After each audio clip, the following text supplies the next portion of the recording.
자, 4장 1절 한번 봅시다. 4장 1절 보니까 유대를 떠났어. 그죠? 유대를 떠나서 이제 3절에 보면 갈릴리로 가신다는 것이죠. 그래서 사마리아를 통행해야 된다는 거예요. 자, 갈릴리가 이 요한복음에 또한 이 사복음서에 많이 나오는데요. 갈릴리는 구약의 예언을 성취하는 내용으로 보여주는 내용이기 때문에 예수님께서도 부활하신 후에 제자들에게 이렇게 하죠. 너희들은 갈릴리로 가서 나를 만나자. 내가 너와 만날 것이다. 예수님은 부활하신 후에 바로 갈릴리로 가셨거든요. 그 갈릴리에 대한 내용이 아주 굉장히 중요해서 4장에도 이 갈릴리가 유대를 떠나 갈릴리로, 그러니까 유대는 뭐예요? 율법에 갇혀있는 아랫세상을 이야기한다면 갈릴리는 그 아랫세상이 어떻게 변화가 될 것인가, 그리스도 예수의 행하심을 보여주는 곳이거든요. 그러니까 이사야서 9장에 보면은 이방 갈릴리 납달리 땅 수볼로나 뭐 이렇게 이야기하면서 이방 갈릴리를 영화롭게 하실 것이다 라고 하는 메시아의 예언에 대한 이야기가 나오고요. 마태복음에서도 동일하게 4장 12절에서 그런 내용이 있지 않습니까? 자, 그래서 복음이 예루살렘과 유대를 지나 이방으로 가야 한다는 사도행전의 근거가 이 갈릴리에 대해서 시작되는 것이죠. 그래서 갈릴리는 복음의 시작이다. 유대와 사마리아와 갈릴리, 이방 땅. 자, 이거를 통과해야 되겠는지라고 이야기해요. 여기에 보면 4절에 사마리아로 통행하여 하겠는지라라는 이 헬라어 단어는 디에르게스타이라는 단어를 사용하는데, 이 디에르게스타이라는 통행하여야 되겠다는 뜻은 이미 예정되어 있다라는 뜻이에요.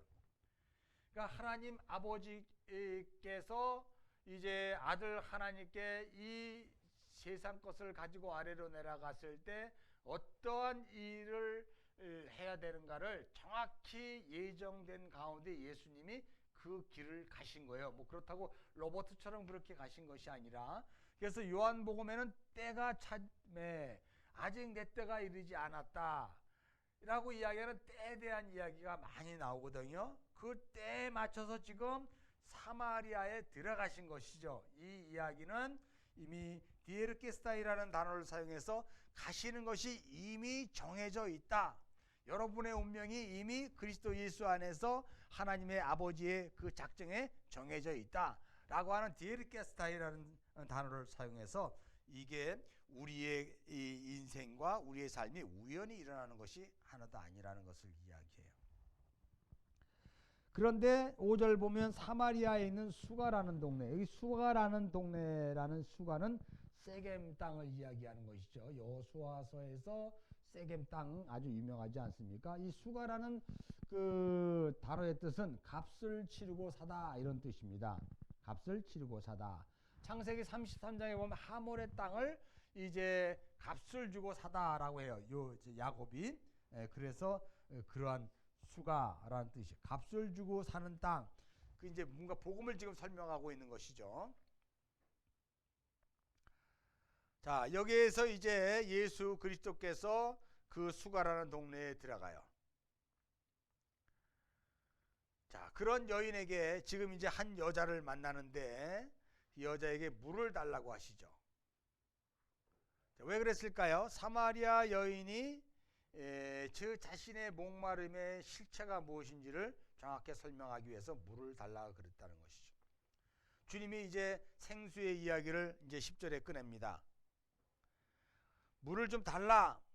그러니까 당신은 유대인으로서 어떻게 사마리아인 나에게 상종하며 물을 달라고 합니까? 라고 하는 어떤 율법의 근거를 들이대죠. 그러자 10절에 예수님이 그 물이 아닌 생수를 이야기하고 있는 거예요.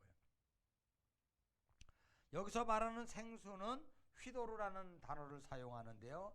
이거는 고여있는 물이 아니라 흐르는 물을 의미하는 것이죠. 그러니까 이 사마리아 여인이 알아듣지를 못하는 거예요. 아니, 우물물은 고여있는 것인데 당신은 왜 흐르는 물을 달라고 이야기하십니까? 라고 하는 알아듣지 못하는 내용을 해요. 자, 그래서 이제 13절, 14절 보면 예수께서 가라사대 또 놀라운 말을 하죠. 이 물을 먹는 자마다 다시 목마르지 아니하거니와 내가 주는 물을 먹는 자는 영원히 목마르지 아니하리니 나의 주는 물은 그 속에서 영생하도록 솟아나는 샘물이 되었다라고 이야기해요.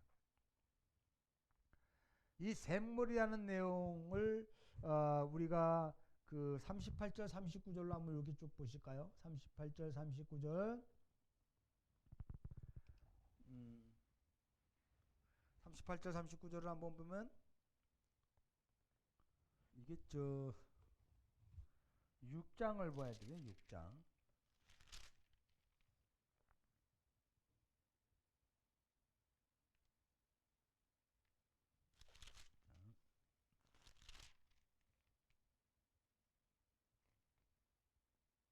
자, 7장 38절 39절. 나를 믿는 자는 성경에 이른같이 그 배에 생수의 강이 흘러나리라 하시니 이는 그를 믿는 자는 받을 성령을 가리켜 하신 것이라. 성령이라고 이야기하고 있어요. 그러니까 사마리아 여인에게 물을 달라고 이야기한 물은 너희가 날마다 마시는 그 물이 아니라 성령을 내가 너희에게 주겠다 이런 뜻이거든요.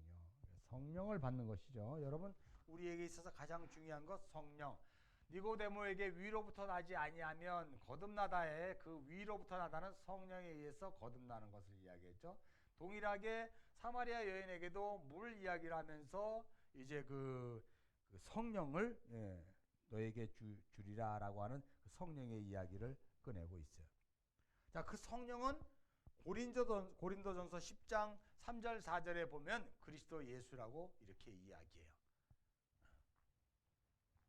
자, 그래서 이제 생수를 달라는 여인에게 그 성령을 주리라라고 한 생수를 이제 사마리아 여인에게 이야기하니까 여인이 알아듣지 못하자 갑자기 이제 남편에 대해서 이제 예수님이 끄집어내는 것을 볼 수 있어요. 남편을 데리고 오라라고 이야기해요. 결론적으로 남편은 바로 뭐냐면 이 여인이 가장 숨기고 싶었던 그 내용들이죠.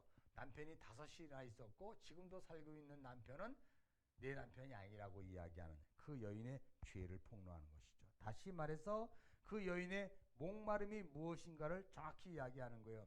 이 여인이 먹고 살기 위해서 남편을 5명이나 바꿨고요. 지금도 다른 남편과 살았어요. 그러니까 자기의 삶을 위해서 여자에게는 남편이 필요했던 것이죠. 그 당시에 남편이 없으면 먹고 살 수가 없으니까요.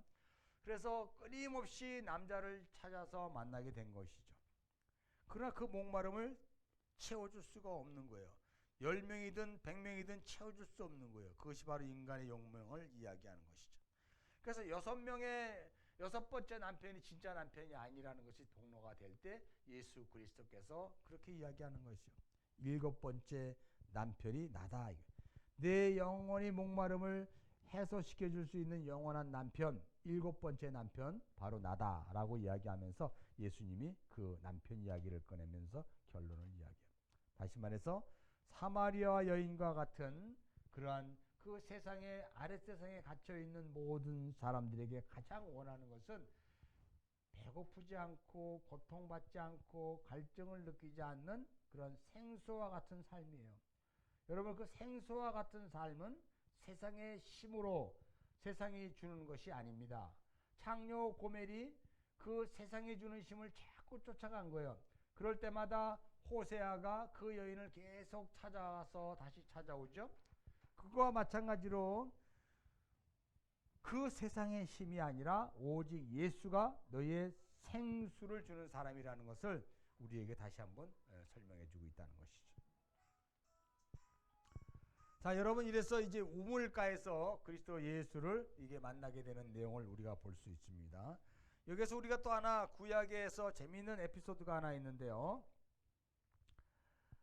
구약 성경에 보면 창세기에 보면 이삭은 그 아내를 어디에서 만납니까? 리브가를 우물가에서 만나게 돼요. 이삭은 창세기 34장 13절 15절 보면 그 이삭의 아내가 리브가인데 그 리브가를 만나게 되는 과정이 우물가에서 만나는 거예요. 또 야곱도 역시 그 라헬을 어디에서 만나냐면 우물가에서 만나요. 창세기 29장에. 모세는 어디에서 만납니까? 모세는 십보라를 우물가에서 만나요.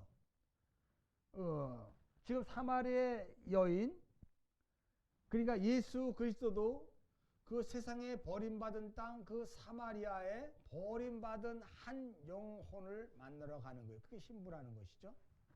그러한 내용들이 이 우물가를 통해서 지금 보여주고 있는 표적이죠. 자, 그런 남편의 이야기를 꺼내자 곧바로 4장 20절 이렇게 한번 보면 무슨 내용이 있습니까? 바로 여자가 이제 선지자입니다 라고 이야기하는 것을 예수를 라비어라고 하다가 선지자입니다 라고 이야기해요.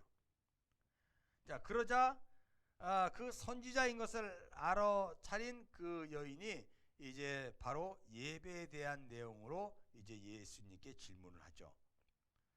그러자 예수님이 이렇게 얘기합니다. 내 말을 믿으라. 이 산에서도 말고 예루살렘에서도 말고 너희가 아버지께 예배할 때가 이르니라 라고 이야기해요. 그래서 예배에 대한 내용, 신령과 진정으로 예배를 드린다라는 것이죠. 여러분, 그 예배는 뭐예요? 참된 갈증을 해소하는 것이 바로 예배다라고 얘기해요. 예배라는 것은 어떤 뜻이에요? worth라는 것과 ship이라는 것이 이제 합쳐진 단어예요. 이 worth와 ship이라는 것은 바로 뭐냐면 가장 가치 있는 것을 ship, 나의 삶의 중심에 올려놓는 것이다. worship, 그렇게 예배라는 것이. 그러니까 내가 내 인생에 가장 가치 있는 것, 그것을 내 삶의 중심에 올려놓는 것이 예배다라고. 여러분, 기독교의 이 예배에는 바로 그것이죠. 나의 가장 가치 있다고 생각하는 것을 내 삶의 중심에 계신 예수 그리스도께 올려놓는 것이죠. 그러나 세상 모든 사람들은 형식적인 예배를 드리죠. 불교는 뭐 예불을 불공을 드린다든가, 이슬람은 뭐 하루 5번 기도를 한다든가, 뭐 이렇게 모든 사람들이 예배를 드려요. 그러나 그런 예배는 참다운 예배가 아니라는 것이죠. 그 참다운 예배가 어떤 것인가를 설명하기 위해서 이제 사마리아 여인에게, 이 사마리아 여인이 거리심산에서 자기가 예배를 드리는 것에 대해서 설명을 할 때 예수님이 이렇게 이야기를 해요. 너희는 알지 못한 것을 예배하고 우리는 아는 것을 예배하는 우리는 구원이 유대인에게서 남이라. 아버지께서 참으로 예배하는 자들은 신령과 진정으로 예배할 때가 오노니 곧 있더라. 아버지께서는 이렇게 자기에게 예배하는 자들을 찾으시느니라. 하나님은 영이시니 예배하는 자가 신령과 진정으로 예배할지니라 라고 이야기해요. 자, 신령과 진정, 푸뉴마 카이 알레테이아. 푸뉴마는 성령을 이야기하는 것이고요. 카이는 접속사죠. 알레테이아, 진리, 실체, 본질, 이렇게 해요. 그래서 그 진리로 예배를 드리는 것이다. 그러니까 진심 어린 그 마음이 아니라 빌립보서 2장 5절 8절에 죽기까지 낮아지심으로 말미암아 아버지께 순종하는 그것, 그죠? 그런 것으로 이제 진리로 예배를 드리는 자. 다시 말해서 이 진리라는 것은 이제 예수 그리스도를 이야기해요. 자, 히브리서 9장 우리 한번 봅시다. 히브리서 9장.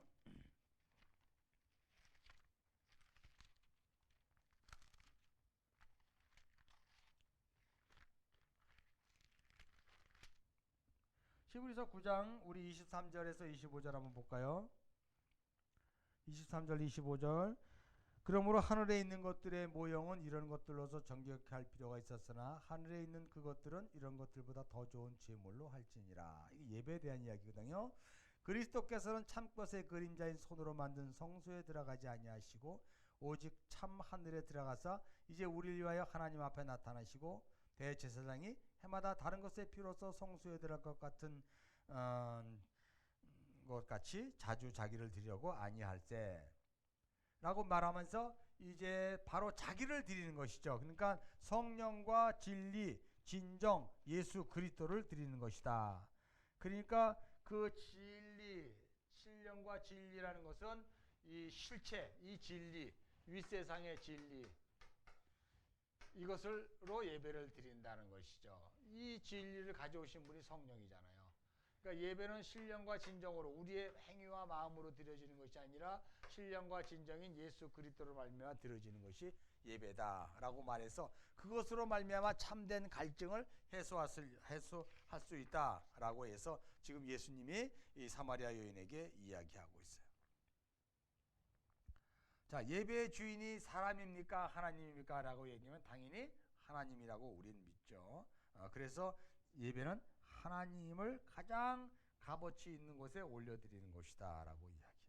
그러자 사마리아 여인이 물동이를 버려들고 이제 복음을 깨닫자 그가 알고 있던 그 율법의 행위, 예배의 행위, 신앙의 행위, 갈증을 버리고 이제 동네 사람들에게 들어가요.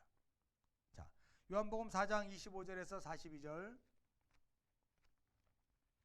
4장 25절에서 42절까지는 이제 그 예수 그 여자가 가로되 메시아 곧 그리스도라 25절에 지금 예수 그리스도가 누구인지를 여인이 오해가 풀렸어요. 그래서 자신에게 반드시 필요한 것이 바로 생수가 무엇인지 이제 여인이 알게 되자 이제 물동이를 벌어주고 마을로 달려가죠. 내가 메시아를 만났다는 것이죠. 이 내용을 우리가 보면 그 내용 뒤에 이제 추수에 관한 것이 붙죠. 자, 27절 한번 봅시다. 이때 제자들이 돌아와서 예수께서 여자에게 말씀하시는 것을 이상히 여겼으나 무엇을 구하시나이까 어찌하여 저와 말씀하시니까 묻는 이가 없더라. 자, 묻는 이가 없더라는 이야기는 바로 그가 에고 에임이 하나님이신 것을 스스로 증거하는 내용을 보고 이야기할 얘기를 질문하는 사람이 하나도 없다는 뜻이죠. 왜냐하면 여자와 말씀하실 수는 없는 거예요. 유대 랍비는 여자와 이야기하지 않고요. 더군다나 그 사마리아 여인과 얘기할 수 있는 입장이 못 되죠. 근데 제자들이 돌아서 이것을 보고 더군다나 여자가 물동이를 버려두고 내가 메시아를 만났다는 신앙 고백을 통해서 이제 제자들도 에고 에임이 내가 그러라라고 하는 내용을 이제 깨닫게 되죠. 그래서 와보라라고 이야기합니다. 이는 그리스도가 아니냐 29절 저희가 동네에서 나와 예수께로 오더라. 자, 그 사이에 제자들이 청하여 가로되 랍비여 잡수소서 가라사대 내게는 너희가 알지 못하는 먹을 양식이 있느니라. 누가 먹을 양식을 갖다 주었습니까? 예수께서 이르시되 나의 양식은 나를 보내신 이의 뜻을 행하며 그 일을 온전히 이루는 이것이다 라고 이야기해서 그 이것이 바로 추수에 대한 이야기를 이야기하고 있어요. 영적인 추수가 이루어질 것이다. 자, 그래서 이제 36절 38절에 영적인 추수 씨를 뿌리는 사람 그리고 추수꾼 제자들이 등장하고요. 동네 사람들의 증언을 통해서 예수가 세상의 구주인 것이 드러났죠.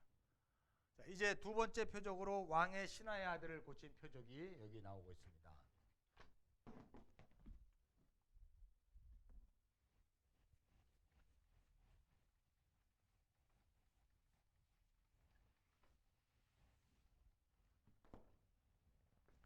두 번째 표적. 이제 왕의 신하 아들을 고침. 첫 번째 표적, 첫 번째 표적 가나안의 혼인잔치, 그리고 거기에 대한 오해자로 등장하는 것이 니고데모와 사마리아 여인, 그리고 그 오해를 풀어주는 예수님의 긴 강화 내용, 사마리아 여인과 만나서의 대화, 니고데모와 만나서의 대화가 이루어지고요. 그것을 통해서 너희들에게 정말 영생을 주는 분이 그리스도 예수라는 것을 설명을 했다면, 두 번째 표적은 왕의 신하의 아들을 고치는 이 표적, 이 표적에 대한 사인은 이제 우리가 또 한번 찾아봐야 될 거 아닙니까? 자, 그래서 여기에 보면 왕의 신하라면 헤롯 안티파스라고 이야기하죠. 우리 45절, 43절 이틀이 지나매라고 여기서 이틀이라는 것은 3일 후에 이런 뜻이죠. 이틀이 지났으니까 3일 후잖아요. 이 요한복음뿐만 아니라 다른 복음에서 3일이라는 내용을 많이 사용하는 것을 우리가 주목할 필요는 있습니다. 선지자가 고향에서 높임을 받지 못한다 하시고 갈릴리에 이제 드디어 갈릴리에 오셨죠. 갈릴리인들이 그러니까 예수님이 사마리아 땅을 거쳐서 이제 고향인 나사렛으로 가셨다가 다시 갈릴리로 오셨다는 것이 여기 증거가 되고 있지 않습니까? 그들이 영접하니 이는 자기들도 명절에 갔다 예수께서 명절 중 예루살렘에서 하신 모든 일들을 보았다는 것이죠. 예루살렘에서 가나의 혼인잔치의 그 기적을 보았다는 거예요. 46절 예수께서 다시 갈릴리 가나에 이르시니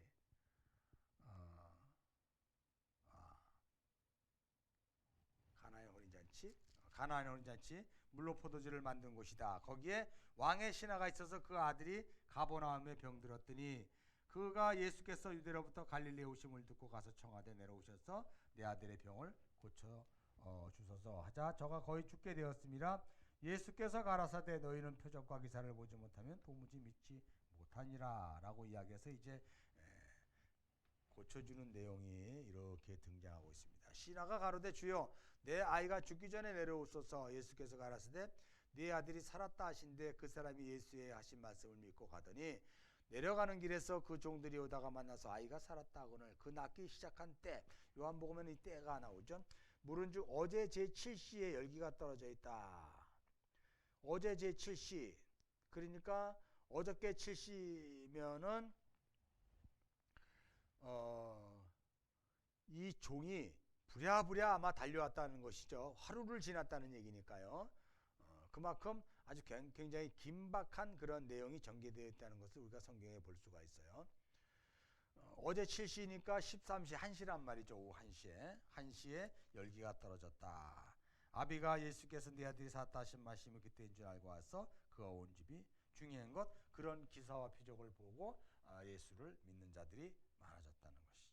그것이 갈릴리에서 두 번째 표적이다라고 54절 이렇게 기록하고 있어요. 자, 우리 45절 우리 다시 한번 봅시다. 갈릴리에 이르심에 갈릴리인들이 그를 영접하니 이는 자기들도 명절에 갔다 예수께서 명절 중에 예루살렘에 하신 일을 보았습니다. 주님을 영접한 이유가 무엇인가를 명확히 보여주고 있죠. 이들이 주님을 영접한 것은 표적을 본 거예요. 나중에 요한복음 6장에 보아서 오병이의 기적을 보고 그들이 예수를 따랐던 것은 표적을 본 까닭이 아니라 먹을 양식, 썩을 양식을 보았기 때문이다라고 이야기했던 것처럼 지금 이 갈릴리인들이 예루살렘이 여기에 기록되지 않는 그 표적이네요. 보니까 그 표적들을 예루살렘에서 이제 보았다는 것이죠. 다시 말해서 예루살렘에서 보면 성전을 청소한 내용이 있겠는데요. 그런 어떤 그 기적과 표적을 보고 이제 예수를 영접했다는 것입니다. 그래서 여러분 우리가 영접하는 가장 중요한 이유는 영접하는 그 가장 중요한 동기가 되는 것은 예수님이 하신 기적을 보고 믿는 것이냐 아니면 그냥 믿음으로 성령에 의해서 믿게 되는 것인가를 우리가 좀 잘 생각해 보셔야 돼요. 많은 사람들이 기적을 보거나 또는 어떤 그 놀라운 그 어떤 사건 내 생애에서 일어나는 것들을 보고 예수를 믿는 경우도 물론 있습니다. 그러나 더 중요한 것은 보지 않고 믿는 것이 더 중요하다고 예수님께서 말씀하신 것을 우리가 볼 수 있어요. 자, 가나안 혼인잔치의 표적이 이 46절에 이렇게 기록되면서 예수 십자가로 말미암아 부활하심으로 이루어질 천국 잔치는 다시 말해서 연결되는 거예요. 이제 가나안 혼인 잔치가 죽어가는 아들을 살리는 내용과 동일한 것이다. 그러니까 물이 떨어지는 포도주가 떨어진 잔치.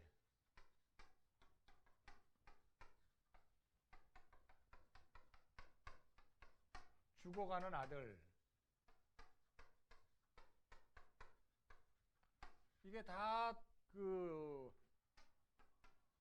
유대교, 율법 이런 것들을 상징하는 것이거든요.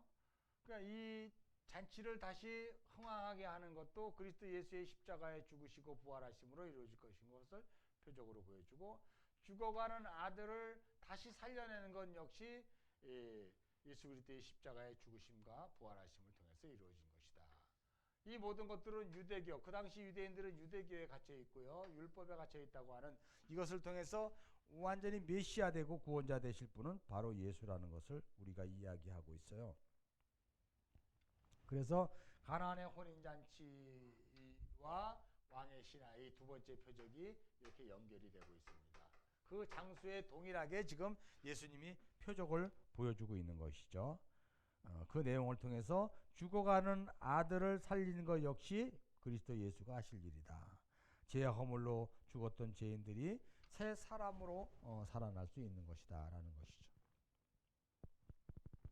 자, 여기에 보면 그 내 아들의 병을 고쳐주소서라고 하는 40절의 내용에 헬라어로 파이디온이라는 단어를 사용하는데, 이 아들은 아주 어린 아이가 아니라 이제 청소년기 정도에 된 아이라는 것이죠. 그러니까 굉장히 중요한 아들이죠. 자, 같은 구조고 가나안의 표적, 같은 구조라는 것. 자, 우리가 또 알 수가 있고요.